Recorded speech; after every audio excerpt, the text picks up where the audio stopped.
O Senhor está aí sobre nós. Abra sua Bíblia comigo, livro do Êxodo, capítulo 12.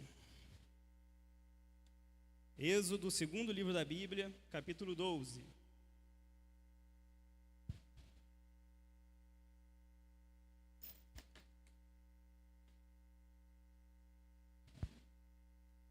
Pedi os irmãos aí para colocar a minha versão, por favor. Almeida, Revista e Corrigida, ou Corrigida Fiel, que também bate bem próximo da minha. Êxodo 12, a partir do versículo 29.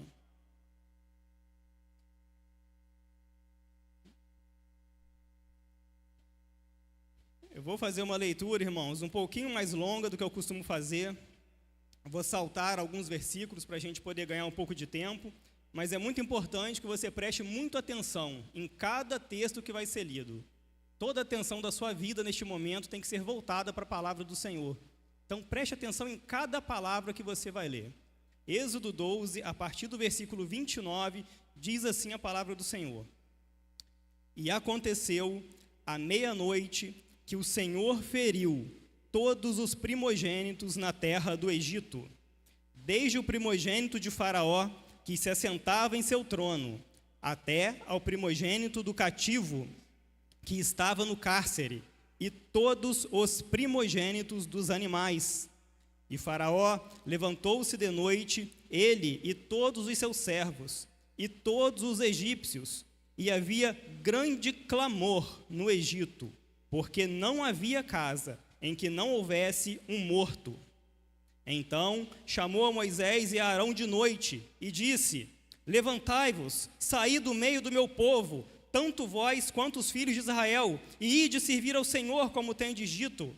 Levai também convosco vossas ovelhas, vossas vacas, como tendes dito. Ide, abençoai-me também a mim. E os egípcios apertavam o povo, apressando-se para lançá-los da terra, porque diziam: todos seremos mortos.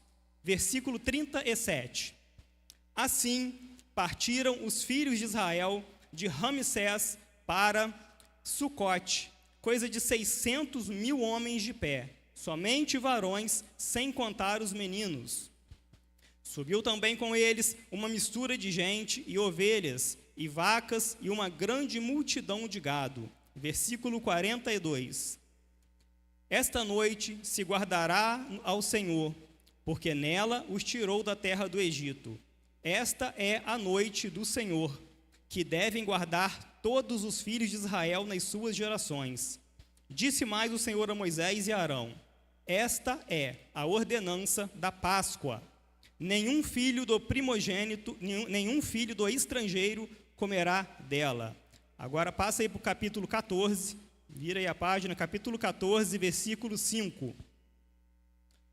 Sendo, pois, anunciado ao rei do Egito que o povo fugia, mudou-se o coração de Faraó e dos seus servos contra o povo, e disseram: Por que fizemos isso, havendo deixado ir a Israel para que não nos sirva?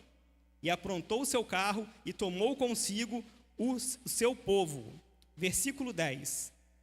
Chegando o Faraó, os filhos de Israel levantaram os olhos, e eis que os egípcios vinham atrás deles, e temeram muito. Então os filhos de Israel clamaram ao Senhor.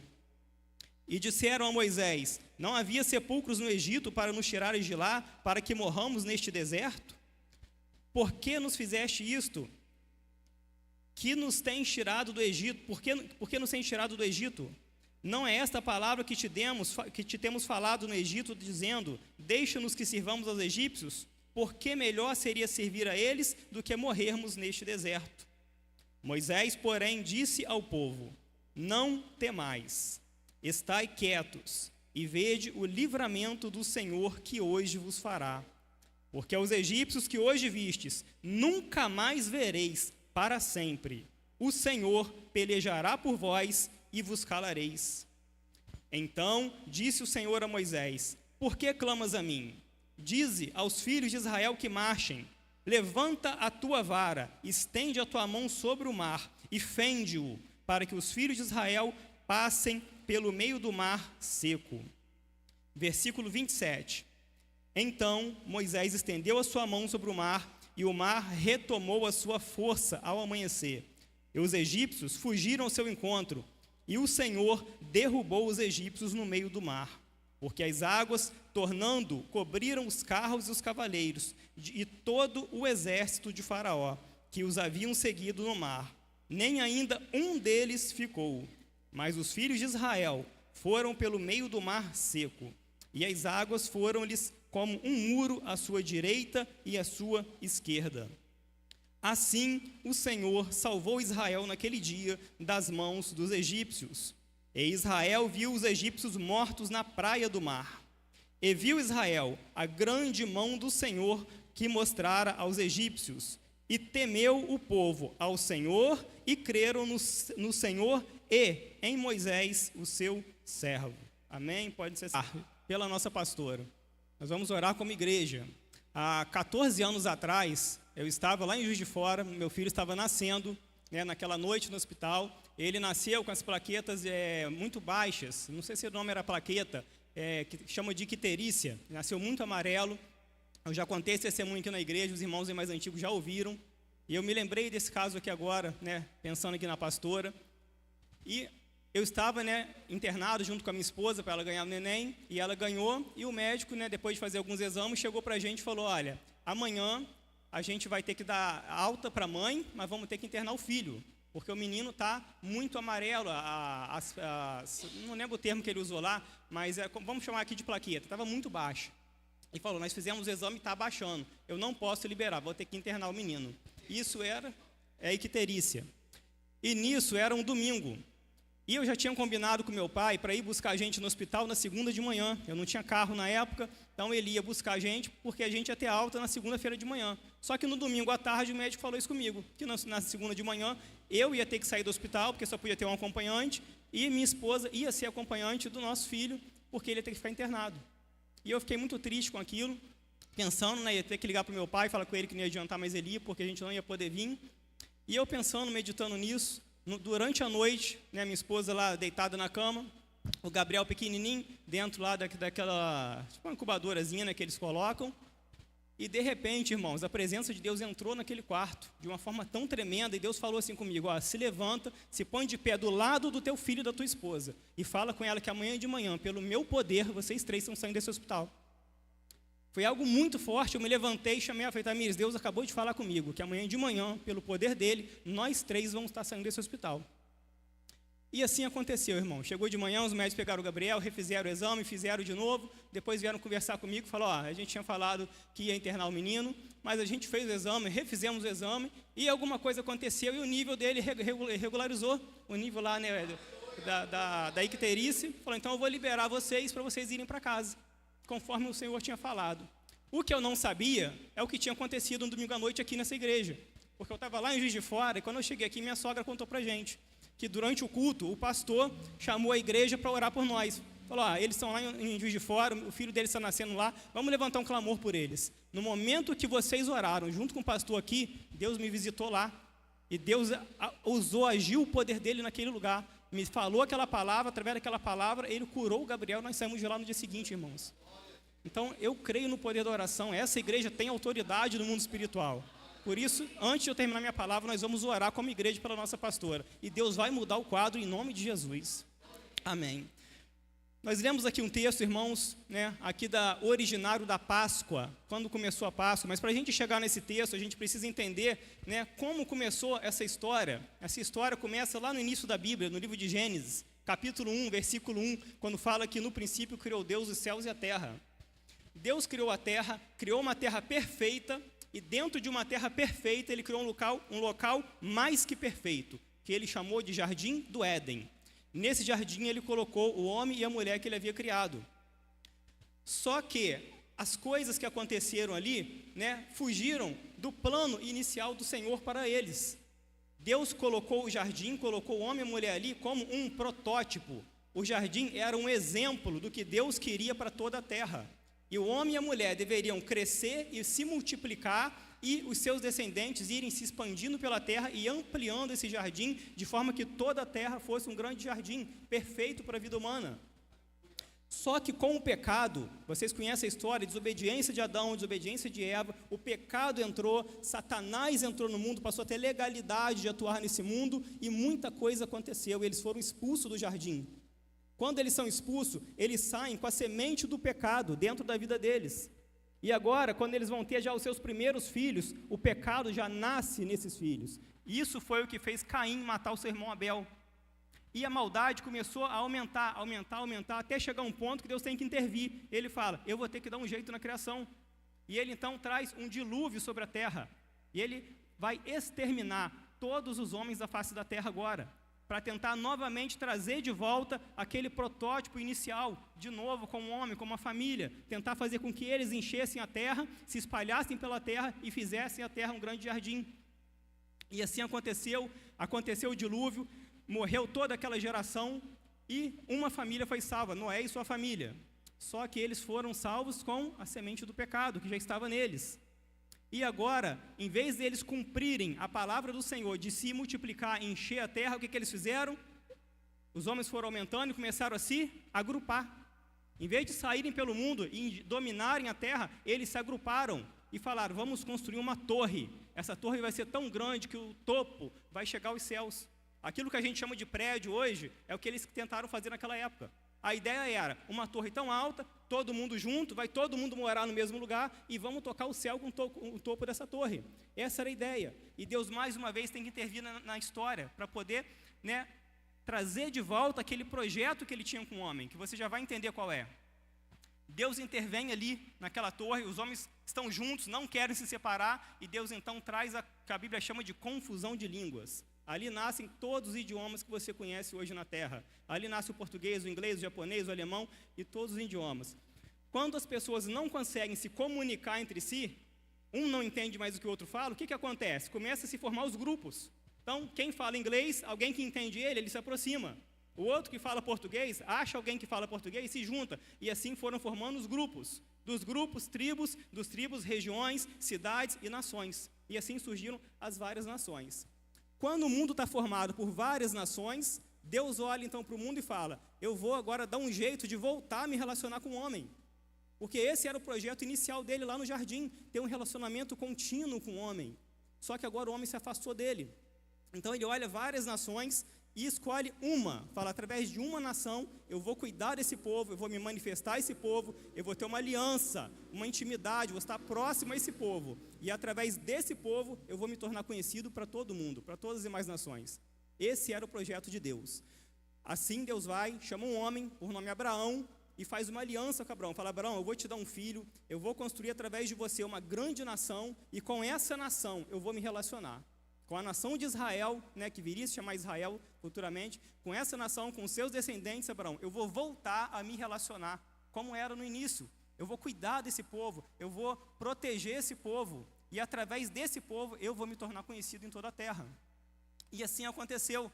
Só que Israel pegou Deus e colocou numa caixinha, só para eles. Israel não quis apresentar Deus a outros povos, pelo contrário, Israel fechou Deus com eles. Deus é só nosso, o Senhor é só nosso. Aí Deus vai e levanta um segundo povo da terra. Aí entra o Novo Testamento, entra Jesus agora. Então Deus faz uma aliança com Israel. Aí a palavra fala que Jesus veio para Israel. Só que ele veio para os seus e os seus não o receberam. Quando eles não recebem Jesus, o texto continua. Mas a todos quantos o receberam, deu-lhes o poder de serem feitos filhos de Deus. Surge então o segundo povo. Que povo é esse? Eu e você. Surge a igreja. Começando com os 12 apóstolos, depois com o 13º apóstolo, o apóstolo Paulo, que foi ele entre todos, aquele que levou o evangelho para o mundo inteiro. Foi o que mais viajou, o que mais pregou em várias nações da época, o que mais expandiu o reino de Deus no mundo, foi o apóstolo Paulo. De forma que 2 povos, surgiram então na terra a partir de Deus. O primeiro, Israel, aliança com Abraão. O segundo, a igreja, aliança através de Cristo na cruz. Muito bem. Então, chegamos até aqui. Esse é o projeto de Deus e agora, através da igreja, o evangelho está no mundo inteiro. Em todo lugar onde você vai, alguém ouviu falar de Jesus. Não significa que a pessoa creu em Jesus, que ela aceitou Jesus como Senhor e Salvador, mas ela ouviu falar. Você pode chegar em qualquer lugar para uma criança e perguntar, quem é Jesus? Ela vai te falar, o Filho de Deus. O que ele fez? Ele morreu na cruz. Para quê? Para perdoar os pecados. Todo mundo vai falar isso. Crer nele, aceitar, moldar a sua vida a ele é outra história. Mas ouvir de Jesus, o mundo todo praticamente ouviu. Até pelas redes sociais hoje, na internet, está no mundo todo. Então, o projeto de Deus, de fato, hoje, podemos falar que pela igreja está sendo cumprido. Ele está sendo conhecido no mundo inteiro e está se relacionando com o homem no mundo inteiro, aqueles que têm uma aliança com ele, aqueles que o procuram, aqueles que têm prazer em estar na sua presença, como eu e você que está aqui nessa noite. Voltando então para Abraão. Chega em Abraão, Abraão tem um filho, né, de nome Isaac. Isaac tem um filho de nome Jacó. Jacó é neto de Abraão. Nos dias de Jacó, acontece uma grande fome na terra. Nos dias de Jacó, a terra inteira passa por uma fome e uma única nação no mundo tem comida para si e para vender para os outros. Que nação é essa? O Egito. O Egito é a única nação do mundo que tem comida na época dessa grande fome. E, para a sorte de Jacó, quem é o governador do Egito nessa época? José, seu filho.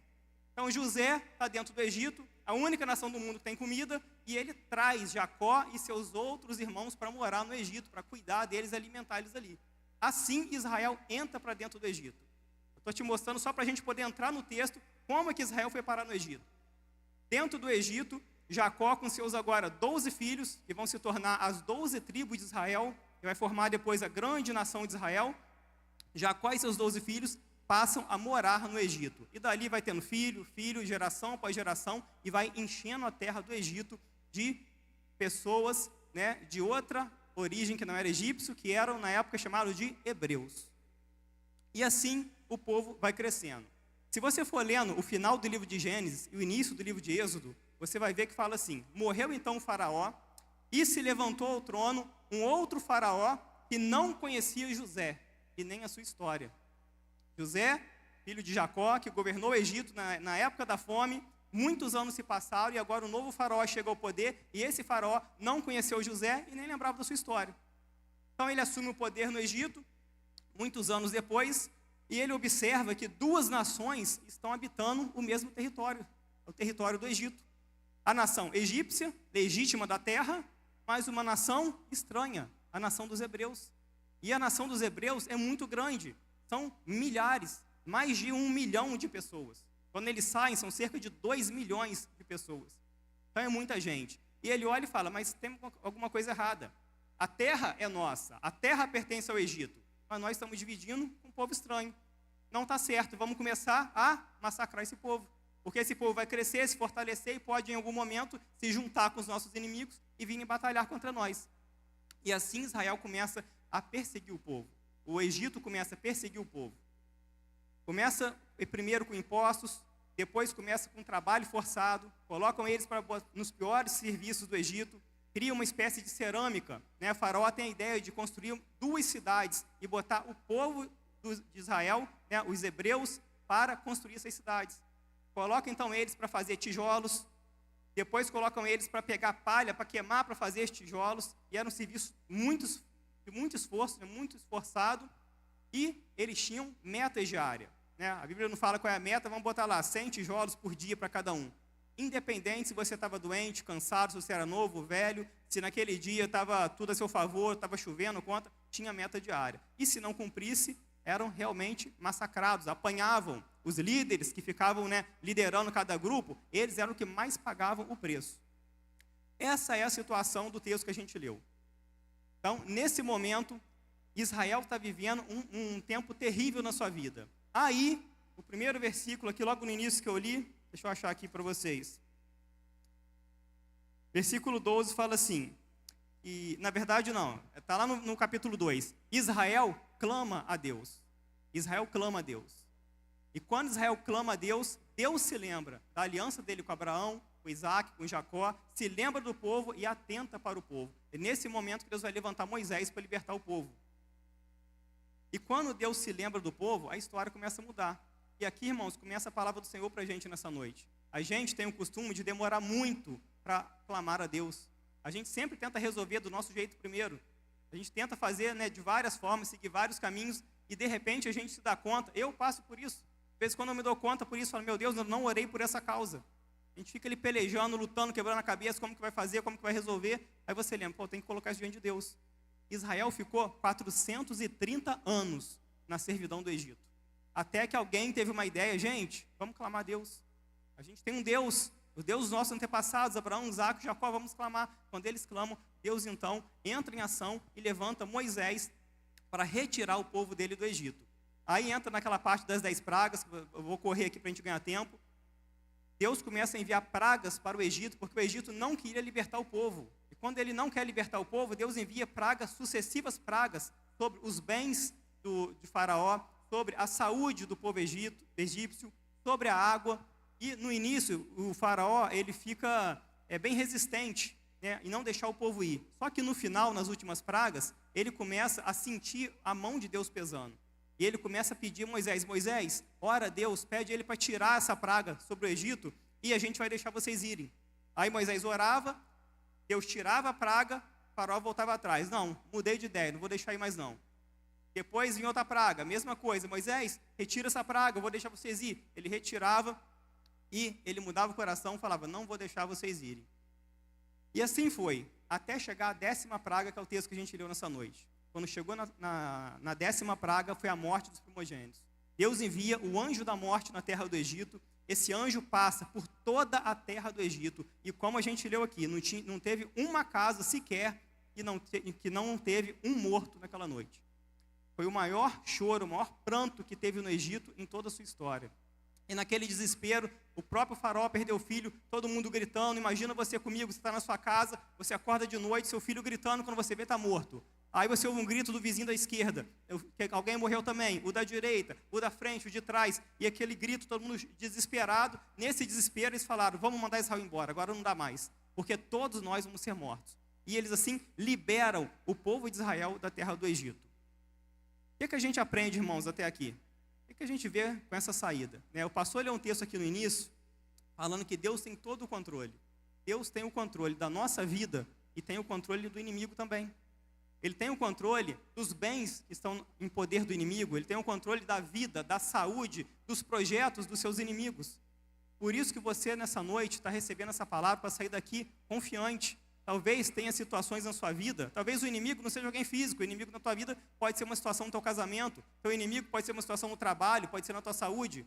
Mas o teu inimigo nessa noite, o Senhor me trouxe aqui para te falar, que ele está dentro das mãos do Senhor. Deus tem o controle total. Deus pode vencer esse inimigo, abater esse inimigo a qualquer momento, segundo o seu poder. Deixa eu te falar uma coisa, Deus tem o poder da vida do inimigo e da sua vida também.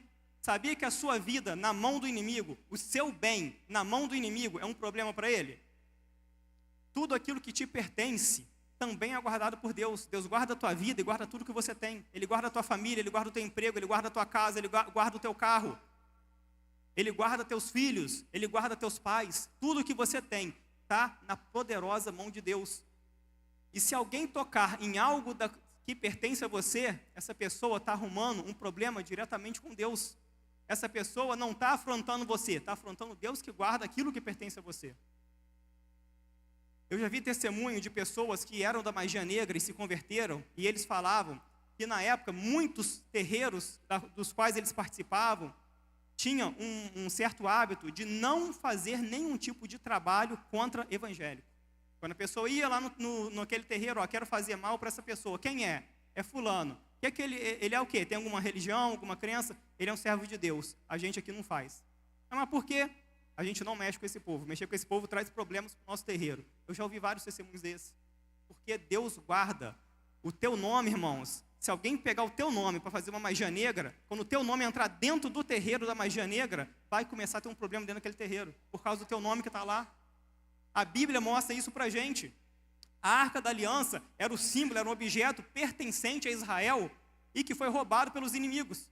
Dentro de uma batalha, os inimigos roubaram e saíram felizes. Peguei um bem precioso de Israel, levou para dentro da terra deles. Sabe o que aconteceu? Em todas as cidades que aquela arca passava, trazia problemas seríssimos. Desde doenças, hemorroidas, até o Deus que eles tanto cultuavam, caído, prostrado diante da arca. Foi uma coisa tão terrível que chegou a um ponto que eles falaram, não dá, temos que devolver para Israel essa arca. Colocaram a arca em cima de um carro de boi, tocaram os bois em direção à terra de Israel, para que a arca da aliança fosse devolvida para Israel. Por quê? Porque aquilo que pertence ao povo de Deus, na mão do inimigo, se torna um problema. Então, aquilo que é teu, saia daqui com isso nessa noite. Aquilo que pertence a você, a sua vida, a sua família, tudo está nas mãos do Senhor. Eu já preguei aqui sobre Sara, né, e Abraão, quando eles, né, ocultam que eles eram marido e mulher, e eles entram na cidade de Gerar. Quando chega lá, o rei Abimeleque fala: Abraão, quem é essa moça bonita? Minha irmã. É minha irmã? Então, a partir de hoje você é meu cunhado, vai ser minha esposa. Vou levá-la para o palácio. Ele nem chegou a tocar em Sara, só pegou e levou ela para o palácio para ser esposa dele. Deus, naquela noite, visitou ele num sonho terrível e falou: Abimeleque, morto és por causa de Sara, porque ela tem marido, ela é de Abraão. Olha só, ele ficou tão desesperado que ele levanta de manhã, devolve Sara, pede a Abraão para orar por ele. Abraão tem que orar, porque Deus já tinha ferido todas as mulheres do reino de Gerar com infertilidade. Por quê? Porque Sara pertencia a Abraão, Abraão pertencia a Deus.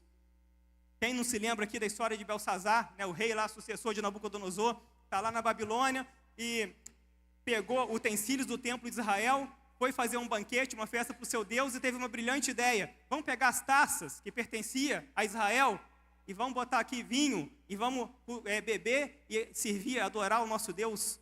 Naquela mesma noite, Deus botou uma mão, escreveu na parede lá, chamou lá alguém para interpretar, ninguém conseguia. Chega o profeta e fala: olha, sabe o que está escrito? O teu reino acabou, você foi pesado, você foi achado em falta, você fez o que não devia ter feito. Naquela mesma noite, aquele homem morreu e a Babilônia, o maior império do mundo, ruiu naquela noite e foi tomado pela Medo-Pérsia. Tudo que você tem está nas mãos do Senhor. Irmãos, o pastor falou aqui no início aquele texto, né? Ele leu em Salmos, e ele falou: Deus está no controle de tudo. Agora eu estou aqui pregando a palavra para você e falando: Deus está no controle de tudo na tua vida. Você acha que isso é coincidência? Ele não sabia o que eu ia pregar. Você acha que é coincidência ele falar isso? Aleluia. Vamos seguir aqui o texto.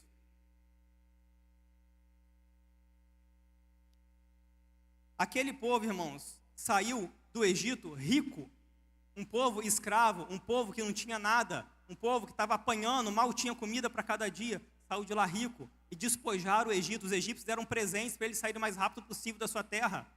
Aquele povo saiu com seu gado, saiu com tudo que tinha, tudo que deu para eles levarem, eles levaram. Como que isso acontece? Um povo que não tinha nada, agora um povo tem liberdade, um povo agora tem honra, um povo vai sair de lá com mão forte, tem um Deus protegendo. E o Egito ficou sem nada, ficou ruído. O que a gente aprende com isso? Deus, ele opera através de alguns princípios. E o primeiro princípio, vou chamar de chave, a primeira chave para Deus operar um milagre na vida de alguém se chama obediência. Aquele povo havia obedecido a noite inteira, desde a preparação do cordeiro para a Páscoa, desde pegar o sangue, passar nos umbrais da janela, nos umbrais da porta. Aquele povo estava em perfeita, milimetricamente obediência ao que Deus tinha falado. Quando a gente obedece a Deus, Deus se manifesta através da gente. Então, você quer receber um milagre na sua vida? Precisa de um milagre? A Bíblia apresenta para a gente 4 chaves de milagre. A primeira dela é a obediência. Se você obedecer aquilo que Deus te fala, se prepara, porque Deus pode entregar o milagre que você precisa. O milagre acontece pela obediência. O milagre acontece pelo cumprimento de princípios. Princípios da Bíblia. O milagre acontece por uma palavra liberada. E o milagre acontece por meio da fé. Qual a diferença de princípio para obediência? Princípio é algo coletivo. Princípio é algo, como foi lido aqui na hora da oferta, que é para todo mundo. Por exemplo, o princípio do dízimo. Traga os seus dízimos, suas ofertas à casa do Senhor, e você vai fazer a prova de Deus. Deus vai te abençoar, Deus vai repreender o devorador, que é uma entidade que age na área financeira. Honra teu pai e tua mãe, que te será prolongado os seus dias na terra. É um princípio geral. Todo aquele que cumprir vai ter a bênção. Então a Bíblia tem princípios. Foi lido aqui a lei da semeadura.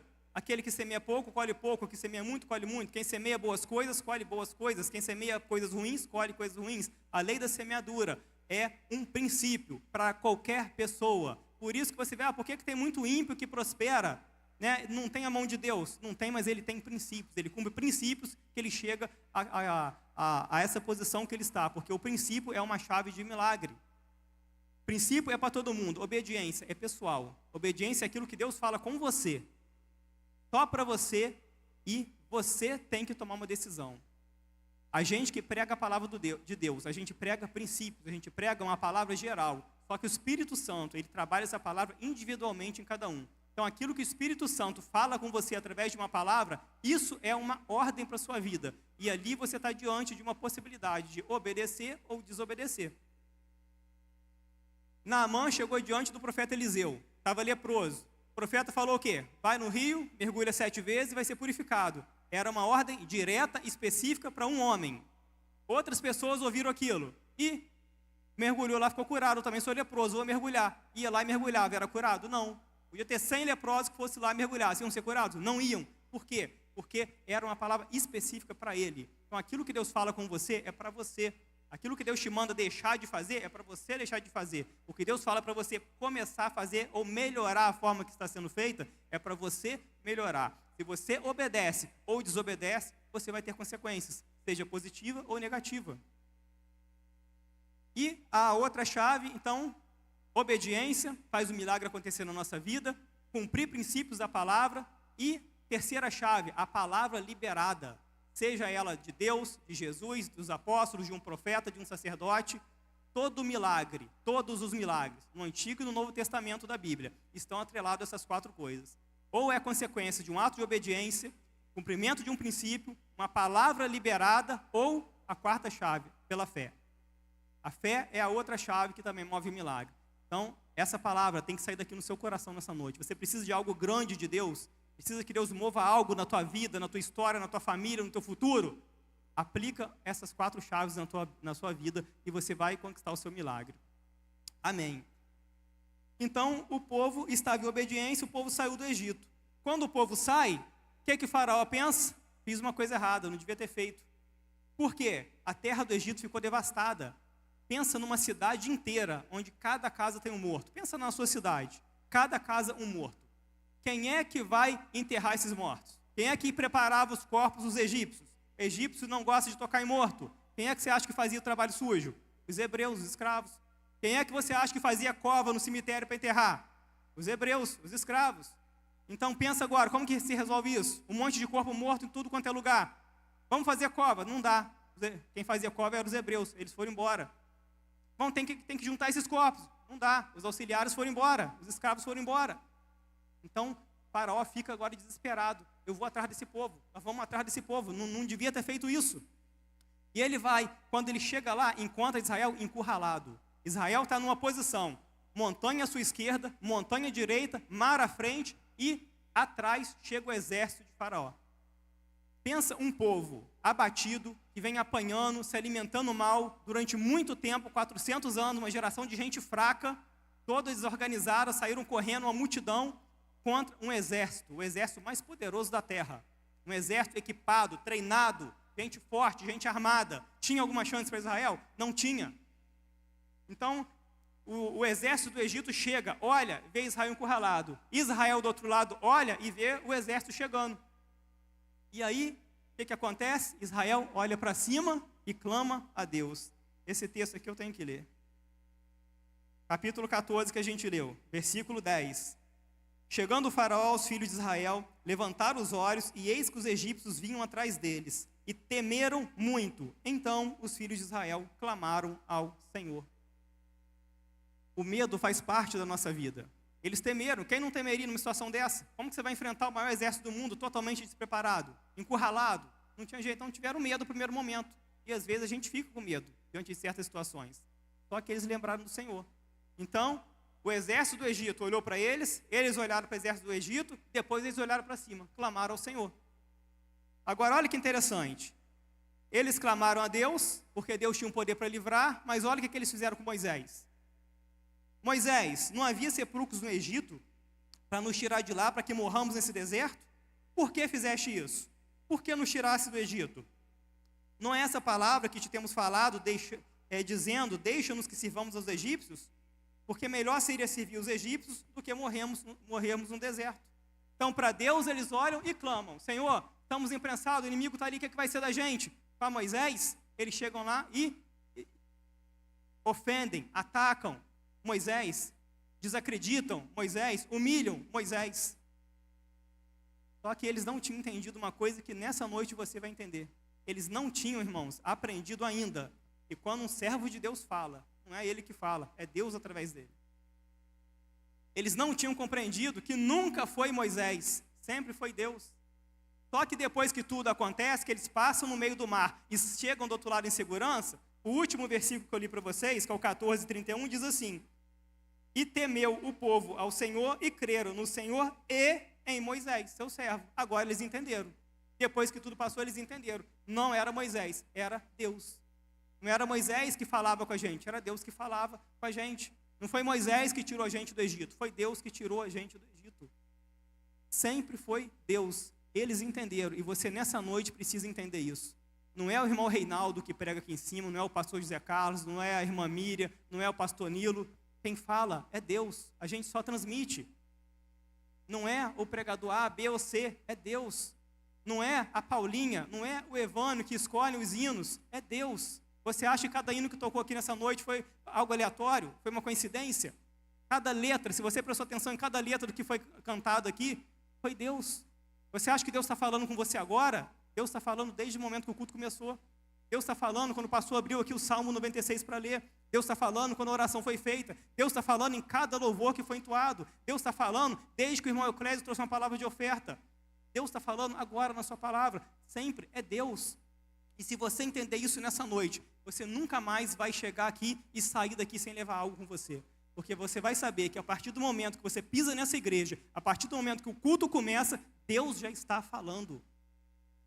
Aquele povo não entendia. Então eles achavam que Deus era um, Moisés era outro. Então, para Deus, Senhor, te amamos, confiamos em Ti, nos livra para Moisés. Moisés, foi responsável, por que você fez isso com a gente? No final eles entenderam e creram em Moisés. Que você entenda nessa noite, irmãos. Cada um tem o seu jeito de falar, cada um que sobe nesse púlpito tem sua forma de pregar, seu tom de voz, sua forma de explicar a Bíblia, sua forma de transmitir aquilo que Deus lhe deu, mas sempre é Deus cuidando de você. Você está aqui nessa noite? Foi Deus. O louvor que tocou? Foi Deus. Deus falou algo com você? Foi Deus. A palavra chamou sua atenção? Foi Deus. Você está com vontade de chorar? É Deus. Tem algo aí falando uma vozinha dentro de você, ó, melhora isso, muda aquilo? É Deus.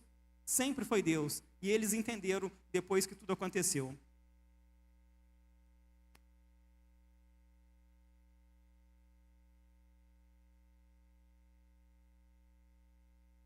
O povo vai, então, ver o Egito, clama ao Senhor, e aí entra no versículo 13.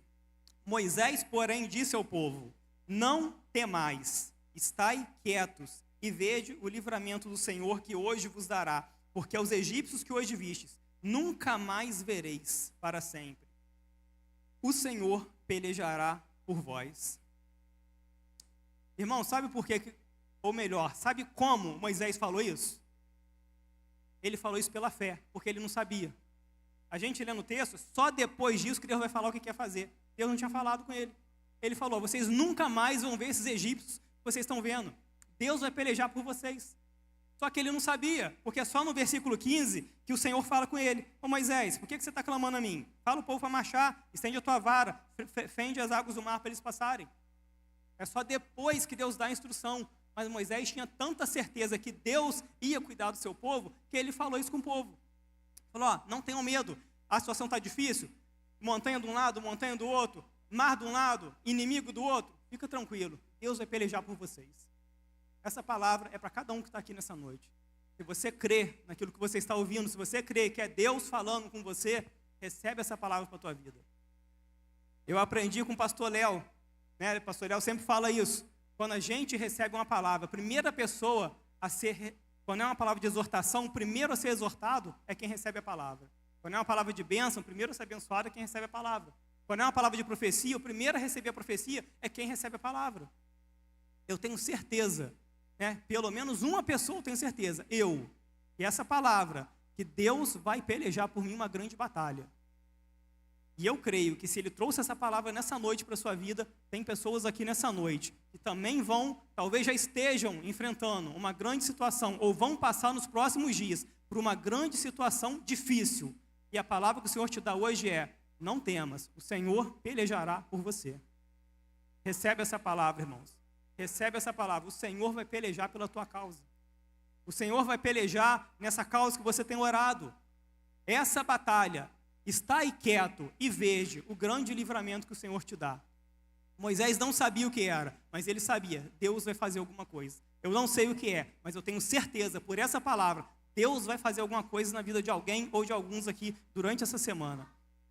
Toma posse dessa palavra, irmãos, em nome de Jesus. Em nome de Jesus.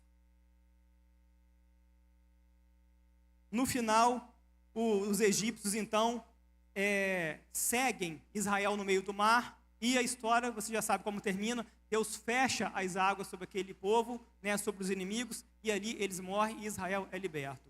O inimigo nunca vai parar de te atacar. O inimigo, quando ele perde uma batalha, ele vai tentar uma nova estratégia para tentar te afligir. Se ele não conseguir te atacar diretamente, ele vai atacar alguém da tua casa, alguém da tua família, vai te atacar no trabalho, vai trazer uma enfermidade, ele vai sempre estar tentando algo. Mas se ele chegar até você e encontrar você em obediência à palavra do Senhor, ele sempre vai perder. Porque ele chegou, Israel estava encurralado, mas estava em obediência a Deus. Estava seguindo tudo que Deus falou. Quando chega lá, vamos atacar. Aí Deus olha para baixo, não vai. Deus desce uma nuvem lá, eles não conseguem ver nada, começa a deslocar as rodas dos carros deles, e eles passam muito aperto durante muito tempo, até que Israel conseguisse atravessar o mar. É assim que Deus age na nossa vida. O inimigo vai sempre se levantar, ele sempre vai mudar a estratégia, mas ele sempre vai cair todas as vezes, se você estiver com a tua vida na presença do Senhor. Eu preguei aqui há 2 semanas, lá em João 15, né? Eu ainda farei essa frase, que você repetiu comigo: o segredo é permanecer. Permaneça na palavra do Senhor. Permanece, insiste, a porta se abre por insistência. O milagre chega pela insistência. Insista orando, persiste, aguenta a pressão. Eu sei que tem dia que é difícil, tem dia que dá vontade de largar tudo. Tem dia que as coisas parecem estar demorando, que o céu está fechado. É assim mesmo. É assim mesmo que acontece, porque Deus deixa chegar num ponto que não tem mais saída para quê? Para Ele mostrar que Ele é Deus na sua vida. Ele é Deus na sua vida, Ele vai cuidar de você.